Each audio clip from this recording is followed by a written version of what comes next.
প্রিয় দর্শক, আপনি হয়তোবা ভাবছেন এটা টেবিলের ওপর রাখা কোনো তরমুজ, কিন্তু এর বাস্তবতা কিন্তু সম্পূর্ণ আলাদা। অসহায়ের মতো জমিতে কাটা কাটা তরমুজ নিয়ে বসে আছে এক অসহায় শ্রমিক। তিনি তার রক্ত পানি করা শ্রম এবং ধার করা টাকা দিয়ে তিনি ৫ একর জমিতে তরমুজ বোনেন।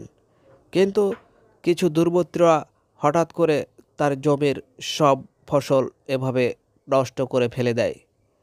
তাকে জিজ্ঞেস করা হলে তিনি বলেন, তার জানা মতে তার কোনো প্রকারের কোনো শত্রু ছিল না।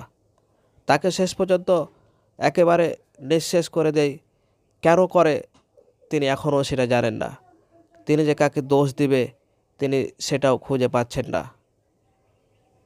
আর কদিন পরে তিনি ফসল তুলতেন। রমজানে তরমুজের ভালো দাম থাকায় তিনি কিন্তু আশা স্বপ্ন দেখেছিলেন যে এবার ধার দেনা সব শোধ করে একটা স্বপ্ন দেখবে। কিন্তু তার স্বপ্ন আর পূরণ হলো না। কোনো এক দুর্বৃত্ত সব নষ্ট করে ফেলে দিয়েছে।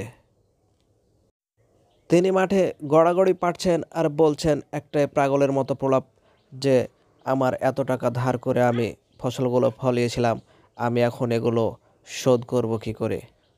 কিভাবে করে আমি আমার পরিবারের খরচ মেটাবো? এটা কিন্তু তার নিজের জমি নয়, এটা কিন্তু সে বর্গা চাষি হিসাবে বর্গা নিয়েছিলেন যে ফসল তুলে তাকে সব টাকা পরিশোধ করে দেবে। কিন্তু তার ফসলগুলো এভাবে নষ্ট হয়ে যাবে সে কোনোদিন স্বপ্নেও ভাবতে পারেনি। এখন সে বর্গা কিভাবে করে শোধ করবে এবং তার ফসল চাষ করতে যে খরচগুলো হয়েছিল সেটাই বা সে কীভাবে করে শোধ করবে?